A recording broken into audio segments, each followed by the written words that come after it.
Hey there, Georgie here with Ukraine Matters. Welcome to the weekly Frontline updates. The situation at the frontline still is pretty tough, but we got some good news for a change. So let's get into it. We start by looking at Pokrovsk, where situation is again painted by all of the panic spreaders as a complete catastrophe and everything is done for, and where in reality we see Ukrainians are still fighting even for areas that were considered to be fully colored red. Firstly, you will see a lot of maps that are trying to copy the style of Deep State just so they're more representative.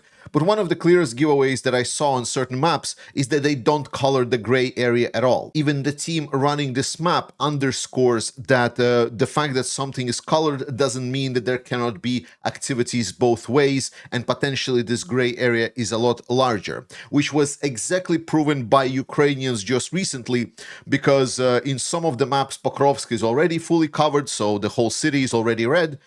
In Deep State, the Pokrovsk is about halfway captured. They still have this northern area that Russians are present sometimes in, but are still trying to establish themselves in a more stable situation. However, recently, Ukrainian armed forces released a video of them actually doing, I'm going to call it a raid, because nothing really suggests that Ukrainians really pushed down into the city center. But Ukrainians released a video of them actually committing assaults in the city center of Pokrovsk that is beyond this railway that goes right in the middle of the city.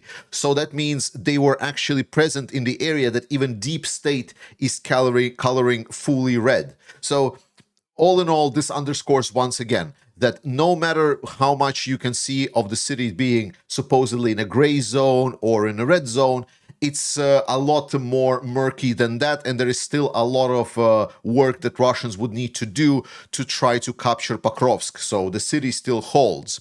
Beyond that, Ukrainians are still fully almost control of Mirnograd. Russians are present in some of the outskirts, and they're trying to get closer to the city, but they're mostly getting some success in the southern side, where Ukrainians kind of fell back a little bit from.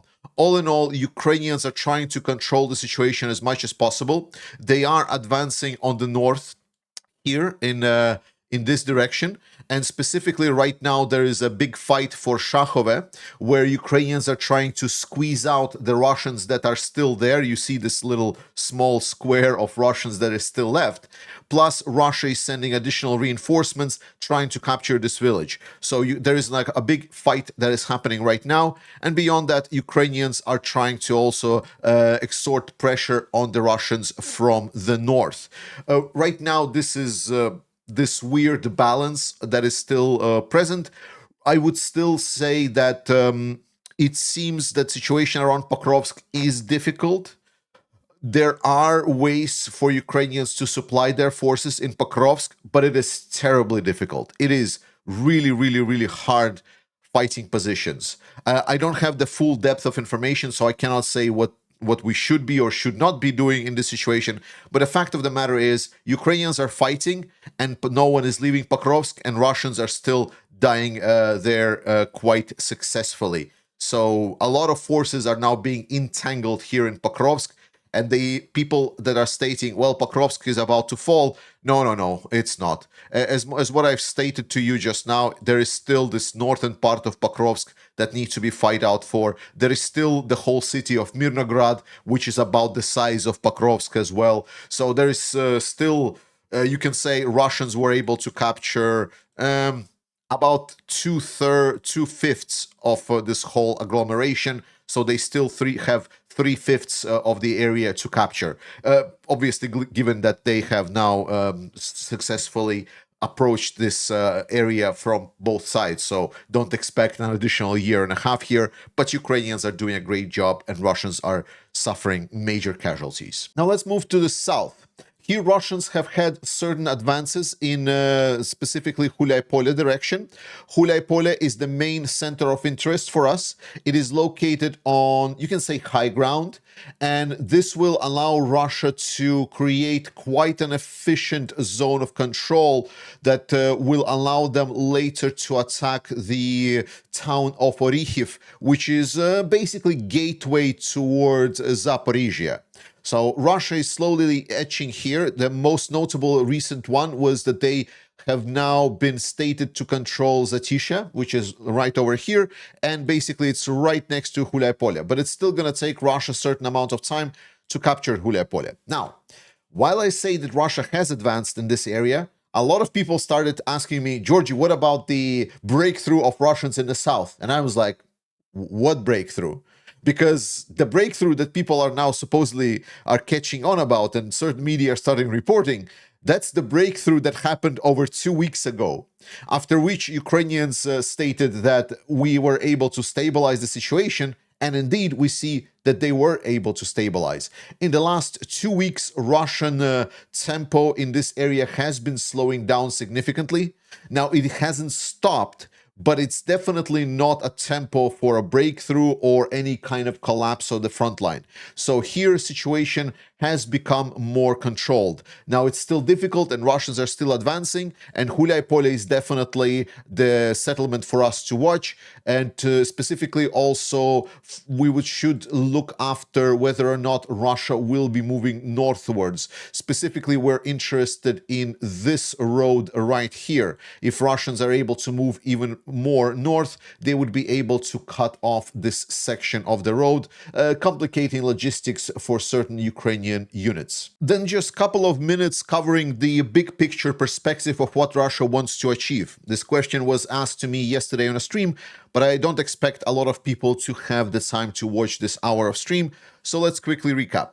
The main goal that Russia wants right now is to capture Donbass. The Donbass area that Russia still doesn't control is specifically Donetsk area, which is this area over here, which includes the cities of Pokrovsk, Mirnograd, city of Konstantinivka, Drushkivka, Kramatorsk, Slavyansk, and Liman. This is the big chain of cities that are creating the main fortress of towns in the area. And I want to note that so far there is only 2 relatively bigger towns that Russia captured, which was Bakhmut right over here and Toretsk right over here. And you can kind of put also Avdiivka somewhere in the area, but Avdiivka was a smaller settlement. It's been more robust because of the fortifications that were there. But if we're talking towns and settlements, so far Russia was able to capture only Bakhmut and Toretsk. And those 2 towns are much smaller than whatever Russia is going to be hitting in this area right over here. So they were so far, one might say, having it easy mode, so to say, to advance in the Donetsk area. So when there are now discussions of potentially Ukrainians withdrawing from this area specifically to give Russia this territory, in military sense, this is an absolute non-statement because Russia is pretty far away to capture this area. As I outlined, these cities, they make this big town agglomeration, this fortress specifically, that is very hard for Russians to deal with. And to start nibbing on this fortress, like trying to take on it, Russia would need to, first and foremost, move through Konstantinivka, which they haven't still. They would need to move through this area from the south that they have now been pushed out of by Ukrainians. They would need to advance through Chasiv Yar, which again, they are still failing to do even more than a year later. They would need to push through Siversk to this area, and despite the fact that Russians have been noted on the outskirts of Siversk, reaching the outskirts of Siversk and taking Siversk, 2 very different things.